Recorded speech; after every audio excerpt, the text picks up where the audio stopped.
could you please welcome Sir Michael Barber?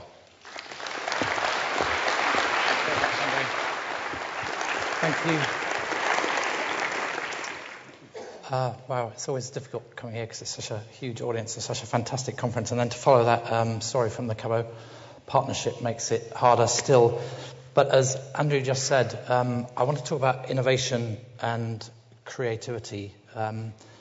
At least that's what I was asked to talk about. So I'm going to start with a great work of English literature and finish with as you go out, with a piece of Bach. So that's the creative bit. And then in between, you'll see I'm going to try and do some other things.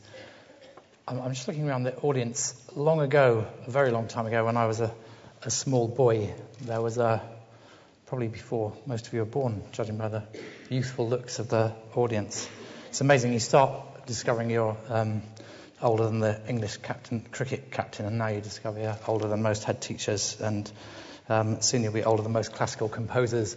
And then, anyway, long ago, when I was a very small boy, and some of you might conceivably remember this, there was a program on the radio called Listen with Mother. And it always began with this woman with a beautiful cut glass BBC accent who said, "Are you sitting comfortably?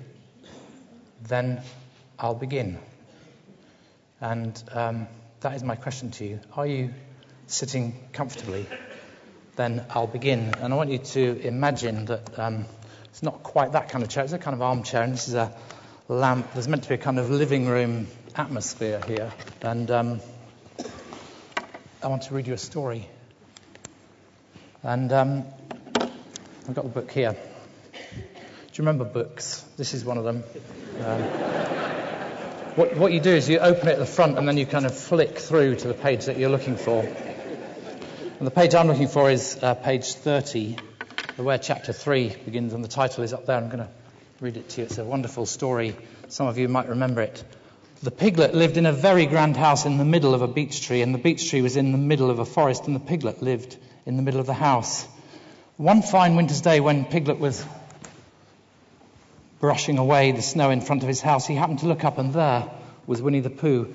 Pooh was walking round and round in circles, thinking of something else, and when Piglet called to him, he just went on walking.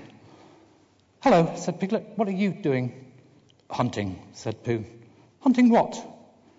"Tracking something," said Winnie the Pooh, very mysteriously. You have to turn the page in a book when you get to this point. "Tracking what?" said Piglet, coming closer. "That's just what I asked myself. I asked myself, what?" What do you think you'll answer?" I shall have to wait until I catch up with it," said Winnie the Pooh. "Now look there." He pointed to the ground in front of him. "What do you see there?" "Tracks," said Piglet. "Paw marks." He gave a little squeak of excitement. "Oh, Pooh, do you think it's a woozle?" "It may be," said Pooh. "Sometimes it is and sometimes it isn't. You never can tell with paw marks." With these few words, he went on tracking, and Piglet, after watching him for a minute or two, ran after him. Winnie the Pooh had come to a sudden stop and was bending over the tracks in a puzzled sort of way. "What's the matter?" asked Piglet. "It's a very funny thing," said Bear, "but there seem to be two animals now. This, whatever it is, has been joined by another, whatever it is, and the two of them are now proceeding in company. Would you mind coming with me, Piglet, in case they turn out to be hostile animals?" Piglet scratched his ear in a nice sort of way and said that he had nothing to do until Friday and would be delighted to come in case it really was a woozle. "You mean in case it really is two woozles," said Winnie the Pooh, and Piglet said that anyhow he had nothing to do with Friday, so off they went together. There was a small spinney of larch trees just here, and it seemed as if the two woozles, if that's what they were, had been going round this spinney, so round this spinney went Pooh and Piglet after them. Suddenly Winnie the Pooh stopped and pointedly looked in front of him. "Look!" "What?" said Piglet with a jump, and then, just to show he hadn't been frightened, he jumped up and down once or twice in a kind of exercising sort of way. "The tracks," said Pooh. "A third animal has joined the other two." "Pooh!" cried Piglet. "Do you think it's a woozle?" "No," said Pooh, "because it makes different marks. It's either two woozles and one as it might be whizzle, or two as it might be whizzles and one, if so it is, woozle. Let us continue to follow them." So they went on feeling just a little anxious now in case the three animals in front of them were indeed of hostile intent. And then, all of a sudden, Winnie the Pooh stopped again and licked the tip of his nose in a cooling manner, for he was feeling more hot and anxious than ever in his life before. There were 4 animals in front of them. Do you see, Piglet? Look at their tracks. 3, as it were, woozles, and 1, as it might be, Whizzle. Another woozle has joined them, and so it seemed to be. There were the tracks crossing over here, crossing over each other here and there, getting muddled up with each other, but also, quite plainly, every now and again, the tracks of 4 sets of paws.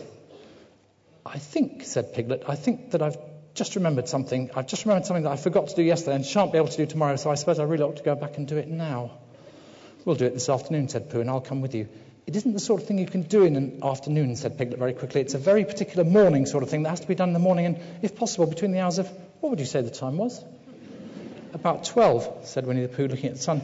Well, between, as I was saying, the hours of kind of 12 and 12:05. So really, dear old Pooh, if you'll excuse me. What's that? Pooh looked up at the sky, and then as he heard the whistle again, he looked up into the branches of a big oak tree, and then he saw a friend of his. It's Christopher Robin, he said. Silly old bear, said Christopher Robin. What were you doing? First you went round the spinney twice by yourself, and then Piglet ran after you, and you went round again together, and then you were just going round a 4th time. Wait a moment, said Winnie the Pooh, holding up his paw. And he sat down and thought, in the most thoughtful way he could think. Then he fitted his paw into one of the tracks, and then he scratched his nose twice and stood up. Yes, said Winnie the Pooh, I see now, he said. I've been foolish and deluded, and I'm a bear of no brain at all. You're the best bear in all the world, said Christopher Robin soothingly. Am I? Said Pooh hopefully. And then he brightened up. Anyway, he said, it's time for lunch. And so he went home for it. And that's lesson 1 about innovation. The real-time data really, really matters. But unless you get the analysis right, it's hard to get your innovation right. And it's a beautiful example of fantastic real-time data being totally misinterpreted. But you've got wonderful data in your schools. You listen to the teachers that you meet in schools like the one we've just heard from, and many of your schools, and they've got data at classroom level, at school level, at system level. They've got data at the level of the individual child or student, the class, the entire cohort. We've even got data on the globe as a whole. The McKinsey report was mentioned recently. But rigorously mining it, digging into it, discussing it, trialing it, refining it, testing things out, and then using the data to refine and refine and refine. That's what makes the difference. Some of you heard from Dylan William earlier on assessment for learning. In a way, that's a process of getting real-time, very real-time data and adjusting your teaching in accordance with the data. So, first lesson, real-time data really is absolutely fantastic, and there's more of it about than there's ever been before, and it's really good. But in the end, it's the quality of the analysis, the quality of the teachers, and the conversation among the teachers and the people in the school, and then across schools, and indeed at system level, that's going to make the real difference to innovation and continuous improvement. What leads to my second story. There was a huge volcano in 1815, Mount Tambora in Indonesia. It's actually the biggest volcanic explosion that we know about even to this day.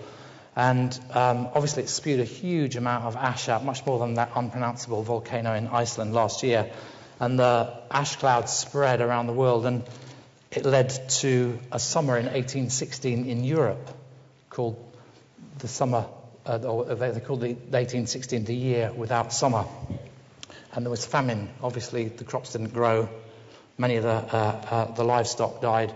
And the following year, there was a shortage of horses, quite understandably. And there was a graduate of the University of Heidelberg called Baron von Dries. And he was worried about the lack of horses. And his reaction to it was to invent this. And it became known after him, the Draisine. And interestingly, the wheel had been invented 3,500 years earlier, but it took 3,500 years for somebody, in this case Baron Draisine, to realise that if you put two wheels in line with each other instead of in parallel, which obviously they've been doing on carts and chariots for thousands of years, you could actually balance on a dracaena. So he came up with this, and it's a phenomenal invention, 3,500 years, and finally people realised you could line up two wheels and sit on this thing, and it was a kind of iron horse. I mean, it had some limitations. It only went downhill. It had no brakes.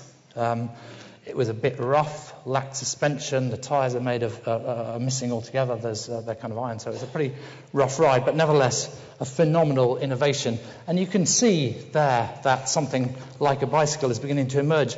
And you might have thought quite soon after that people would think about pedals and all the rest of it, but they didn't do that. They went down a lot of strange routes.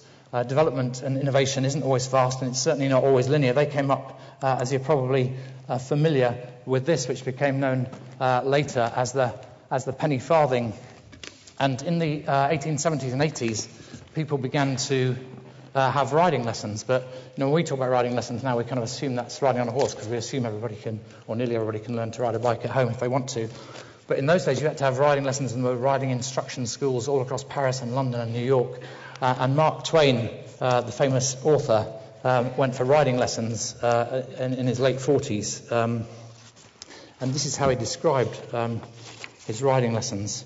1884, so he goes to see his hired instructor, known as an expert, and he said, the expert said that dismounting was perhaps the hardest thing to learn, and we would leave that to the last. But he was in error there. He found, to his surprise and joy, that all he needed to do was get me onto the machine and stand out of the way. I could get off all on my own. Although I was wholly inexperienced, I dismounted in the best time on record. He was on that side, shoving up the machine. We all came down with a crash, he at the bottom, I next, and the machine on top. We got up a handsome speed later and presently traversed a brick. I went out over the top of the tiller and landed head down on the instructor's back and saw that the machine was fluttering in the air between me and the sun. It was well that it came down on top of us, for that broke its fall, and it was not injured. 5 days later, I got out of hospital and was carried down. In a few more days, I was quite sound. I attributed this to my prudence in always dismounting on something soft. Some recommend dismounting onto a feather bed, but I think an expert is better.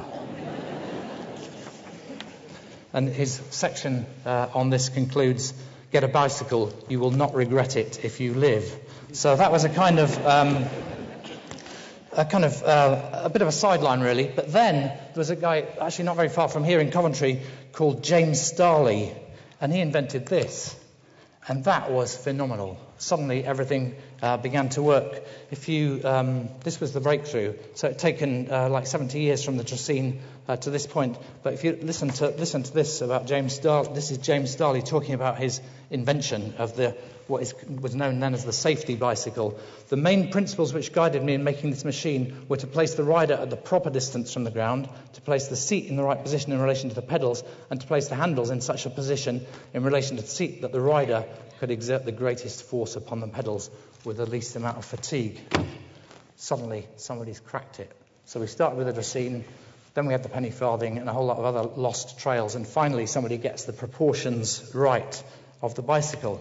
And that was pretty remarkable, and it had amazing consequences, actually, which I didn't realise till I read the book I'm looking at is by Robert Penn. It's called It's All About the Bike, and it's a fantastic little book, actually, about this guy who wants to build the best bike ever. But you learn all kinds of things on the way through. Once the bicycle, this safety bicycle, had been invented in Coventry, lots of people started riding it, and women as well as men. So listen to the novelist John Galsworthy, Forsyte Saga and all that. The bicycle has been responsible for more movement in manners and morals than anything since Charles II. Under its influence, wholly or in part, have blossomed weekends, strong nerves, strong legs, strong language, equality of sex, good digestion, and professional occupation. In 4 words, the emancipation of women. In September 1893, Tessie Reynolds caused a national sensation when she rode from Brighton to London and back on a man's bicycle wearing rational dress, i.e. a jacket over a pair of baggy trousers. It was a turning point in the acceptance of practical clothes for women. And then Susan Anthony, the American feminist of the time, 1896, says, "Let me tell you what I think about bicycling. It's done more to emancipate women than anything else in the world." So this was no minor invention that James Starley had come up with. It brought to massive social change. And in the next half century, everybody started buying bikes, and Britain was the centre of the bicycling universe. And in the year I was born, 1955, 3.5 million bicycles were built here, mainly in the Midlands, some of them at the Triumph factory in Nottingham, near where the National College of School Leadership now is. And then they went into a kind of decline. People started building motorways. People started buying cars to drive on the motorways. People started staying in and watching television.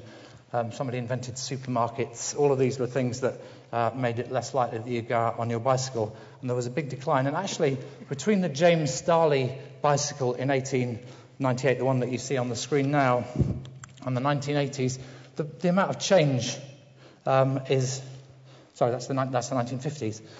Is barely any. And there's a basket on the front, but otherwise no big change. And even in the 1980s, this is when I started cycling a lot in London, the bicycle, the basic design, that key diamond frame in the middle of it there, exactly the same shape. The handlebars are drop handlebars, but everything else about the bike is pretty much the same. And you could, after the early 1980s, there was a huge cycling revival. And those of you that travel around London now, and I guess it's happening in the other cities as well, you see more and more bicycles. There's even these free to use, or almost free to use, Boris bicycles now that you can get and drop in different places and all of that. So London's full of cycling.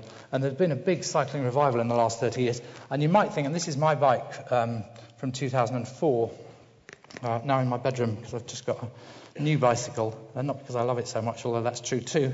This bike looks pretty much the same as the 1980 bikes, and pretty much actually the same as the James Starley bicycle. And you might think that through that cycling revival, again, nothing much had changed since the James Starley bicycle, but actually that would be completely wrong. And I'm very grateful to the Schools Network, SSAT as was, for helping me have a bicycle on stage, because I just want to show you some of the amazing things about this. This is a new bicycle, quite new, from very locally. So if you've got the 1980s bicycle that I had, lots of things were a problem. I mean, it was a wonderful bicycle, but if it rained, the brakes didn't work. So you put the brakes on and you'd slide. Some of you probably remember that. But these brakes are hydraulic, so they work instantly, wet or dry. On my bicycle, it did have a gear thing that looked a bit like this, and it had 5 gears at the back. But very often it slipped off, and you'd be cycling home to Hackney, and suddenly you'd be sort of rooting around in here with a spanner. And if you were really good with your hands, that was all right. But if you were me, it was a disaster, and you ended up having to push your bike home. But that doesn't happen anymore. And there's 9 cogs here instead of 5. And on many bikes now, you can have 3 or 4 cogs here. So you can have 27 gears.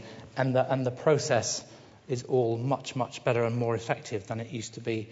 And the way you change the gears is much more effective. So that's small things. And then the other thing, very often in those days, 1980s, so we're only talking about 25 years ago, 30 years ago, you used to get punctures all the time. Now, even there's just the same amount of glass on the road in Hackney as there was then, particularly after the recent riots. Actually, you don't get punctures anymore because the tyres are completely changed. And then the lights, this bike hasn't got lights, but the lights on bicycles nowadays, in those days, in the 1980s, you'd buy 2 batteries and you cycle home for 3 evenings and the lights would start to fade. Now the lights go on apparently forever, and you can have them attached to your helmet, your back, wherever you want. There's lots of them. And the bells, small bell, but really loud. So something's happened to bicycles. They still look like James Starley's safety bicycle, but the performance is completely transformed. Those of you who cycle know that this is true. And there's a big insight here about innovation, and it's this. There are those disruptive leaps, and some of them turn out to be wrong, like the penny farthing, which is a kind of false trail. But the James Starley thing, putting it all together, was absolutely fantastic. And since then, you look at a bike and you think they all look the same. Actually, they're completely different. And since the early 80s revival of cycling, the amount of change in every single detail is really remarkable. And if you look at what's happening in improving school systems, improving schools, improving classrooms, it's often the transformation in the detail that is making the difference. Let me give you a couple of examples. If you look at the work that Pam Salmons and others have done, the EPI research that started in the late 90s and is still going, one of the things they show in there that the plenary, the way you sum up a lesson, back in the late 90s they were looking at literacy hours, the way you sum it up makes an enormous difference to how much the children learn and retain and take through. So you can actually measure the impact of good plenaries at the end, a good summary at the end of a lesson on student outcomes. That's a small thing, but it makes a big difference. Take another example. There was a finding some 20 years ago by John Gray, then of Cambridge University, in which he showed that one of the factors associated with school effectiveness was that every single child in the school knew that there was one adult who would champion them through thick and thin, who was there. Their person was always there for them.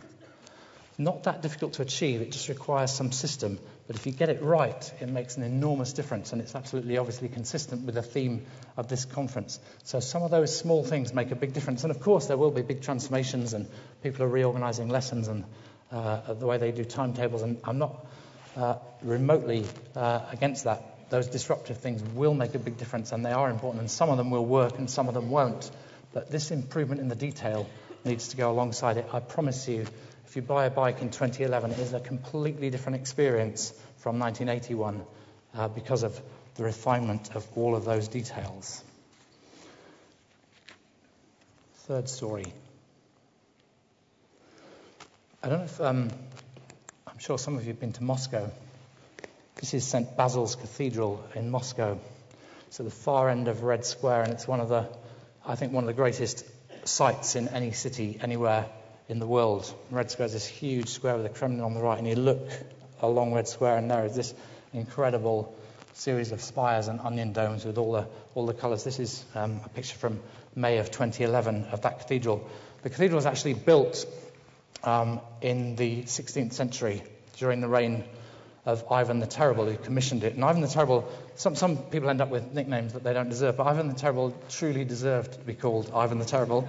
Very well named. For example, in one fit of rage, he killed his own son. He massacred the entire population of the rival city of Novgorod after a brief war.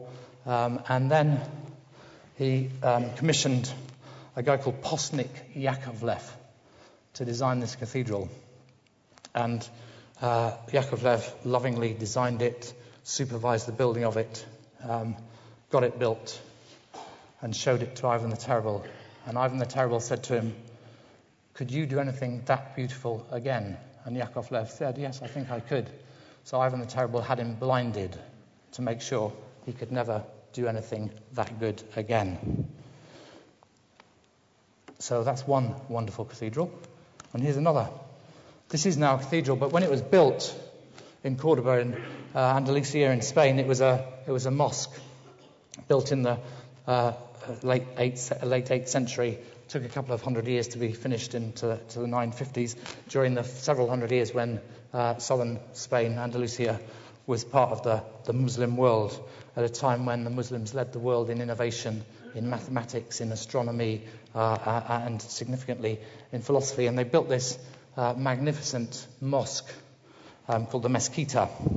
And Muslim art has a number of interesting features. One is they don't ever have representations of the Prophet. It's all about, it's like that maths that they were developing then, ordered repetition, radiating structures, rhythmic metric patterns, and you see it all here absolutely beautifully in the Mezquita in Cordoba. It's an awe-inspiring building. And then in the 13th century, when the Christian Spanish kings began to reconquer, as they saw it, the southern part of Spain, and they recaptured Cordoba, but they didn't fortunately destroy the mosque.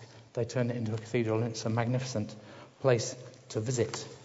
So it took a couple of hundred years to build, but what an absolutely awe-inspiring gift to us and to generations. But of course, you don't have to go to the east of Europe or the far west of Europe to see a great cathedral. You can go any number of places in Britain. Here's Durham Cathedral. This one was it's probably one of the great representations, according to the guidebook of Norman architecture. Started in 1093, not that long after the Norman conquest, finished 50 or 60 years later, and of course added on to after that. Think of the conceptual design that the Bishop of Durham back then, the Prince Bishop of Durham as he was known, had in building this cathedral to St. Cuthbert, the guy who had founded the Christian community on Lindisfarne, and they built this absolutely fantastic cathedral. It took them 50 years. It took several bishops and obviously thousands of craftsmen. Huge vision in all the cases, whether it's St. Basil's or the Mezquita or Durham Cathedral or any other of those many wonderful cathedrals that you can still see all over Europe. But the vision and imagination of the bishop would have been nothing without the precision and persistence of the craftsmen, of the people doing the work, keeping going even when it got difficult. Think of the uniqueness of each gargoyle. Think of the symmetry and getting that right in every single arch in the Mezquita. Think of getting all those domes to be slightly different, but also in some way unified and beautiful. The time, the persistence, the detail, somebody with the big vision and somebody doing the small bits of architecture. And a lot of innovation and creativity is like that. It's not a light bulb moment and suddenly everything changes. It's not usually a spur of the moment, oh yeah, I think I'll do this. It's something that requires that kind of persistence and patience and precision.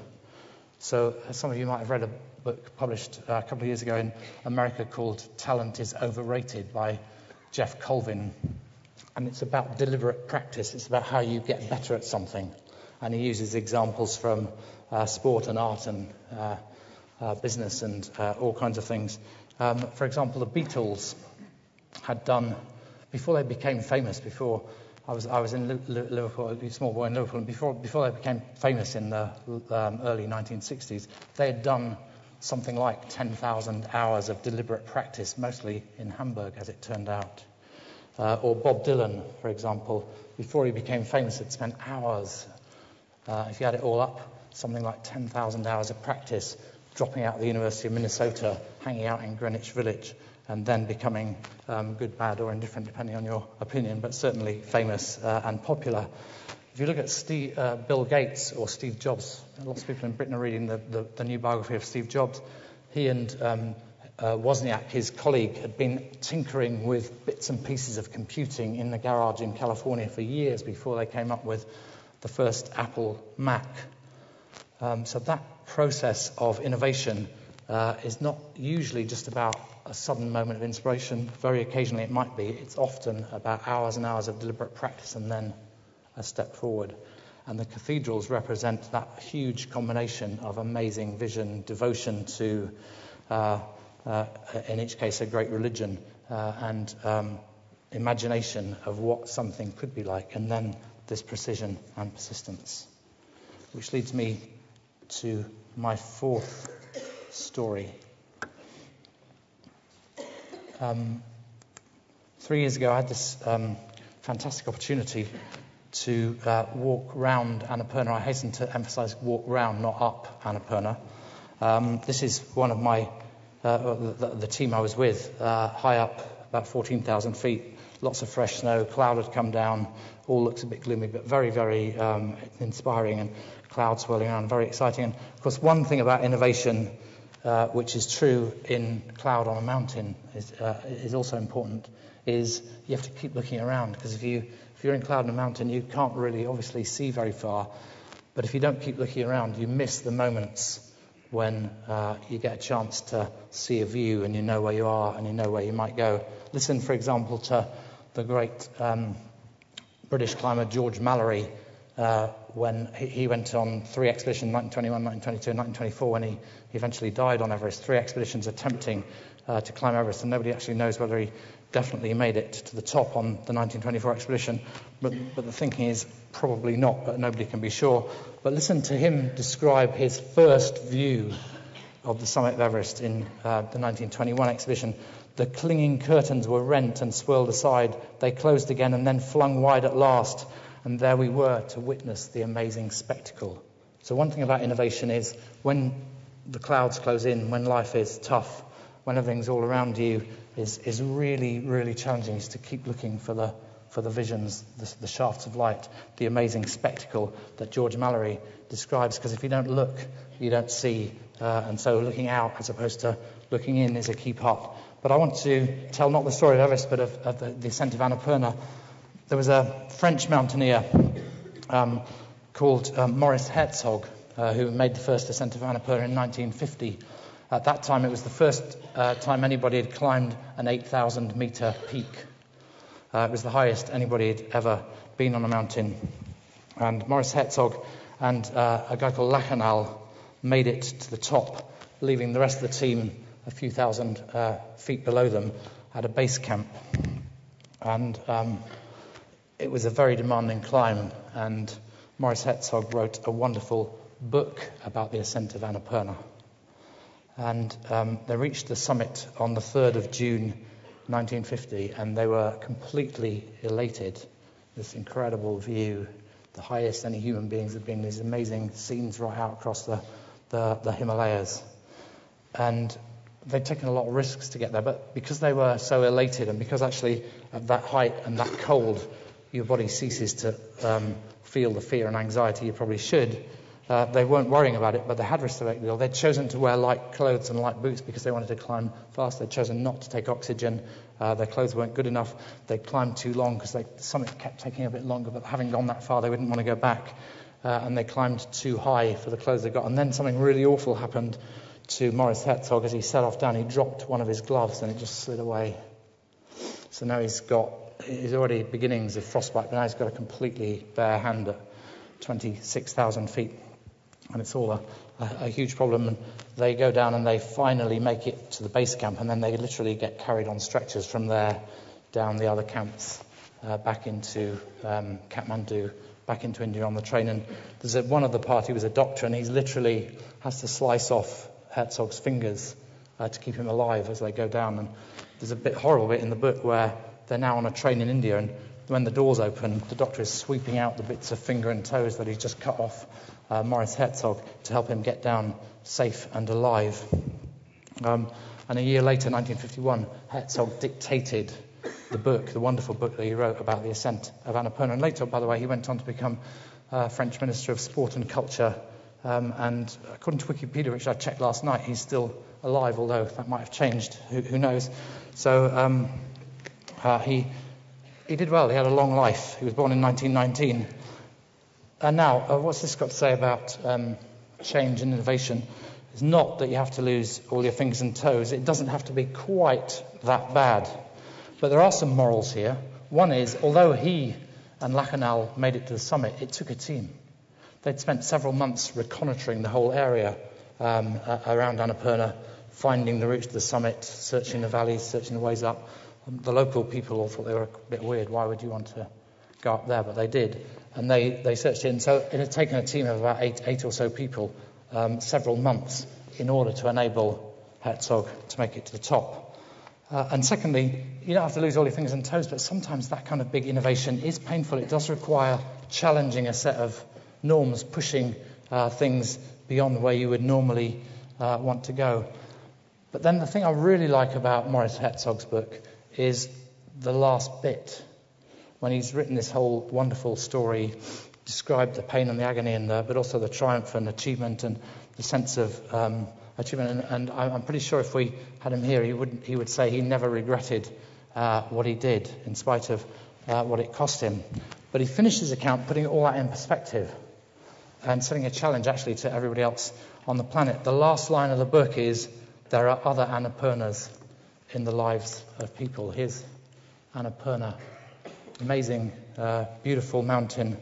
And you can see just how challenging it is. So his ambition inspires change, but the success required a team. And sometimes, yes, it does hurt, but there are other Annapurnas in the lives of people. It's a great last line. And I look out at the decade we've got ahead, and our challenge is not just educational transformation in this country, it's global education transformation. If you look at I had a conversation with a young guy in Louisiana. He's about 26 now. It was a couple of years ago.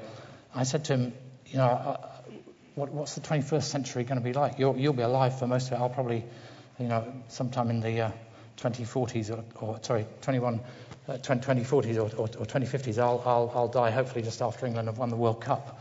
But you'll still be alive in the second half of the 21st century. What's it going to be like? What do you think when you think about the 21st century? What do you think? And he said, I think the second half of the 21st century is going to be absolutely fantastic. And then he paused. He said, if we get through the first half. Now that is a very insightful thought. Because if you look at, leave aside the global economy, which we read about in the papers every day, look at the frozen and active conflicts around the world. Look at the gaps of wealth and poverty around the world. Look at the tensions that not just the economic situation, but the growth of the population and the pressure on resources is creating in large parts of the world. Look at the shortage of water in, for example, the Himalayan rivers, where there's huge tensions between India and China and Nepal and Pakistan about what will happen to that water as their populations grow. There are 7 billion people on the planet now. When I was born in 1955, there were 2.5 billion people, and 3.5 million were buying bicycles in England every year. So the next 50 years, this is his view, is going to be a pretty challenging time because you've got all that to sort out, the environmental challenge, the population challenge, the conflict challenge, the gaps of wealth and poverty challenge, and the economic situation. Plus, add into the mix the frightening possibility of the combination of nuclear power, failed states, terrorism. It looks like a pretty complicated 50 years, and you look at all that and you think, well, how would I solve all that? And it gets mind-boggling. But when you look at any one of those problems, you think education may not be the whole answer, but it's definitely part of the answer to all of them. So if you take the view that it would be great if the generation currently in our schools could have a fantastic time in the second half of the 21st century, if only we could sort out the problems in the first half, if you take that view, then we've got to do global education transformation in the next decade. That, colleagues, is our Annapurna. And I hope that you, with me, believe that we're going to get that done. And the music that I've chosen for you to go out to is meant to, apart from being one of the greatest creative acts of the last 1,000 years, is meant to inspire you with the thought of achieving our Annapurna. Thank you very much for your attention.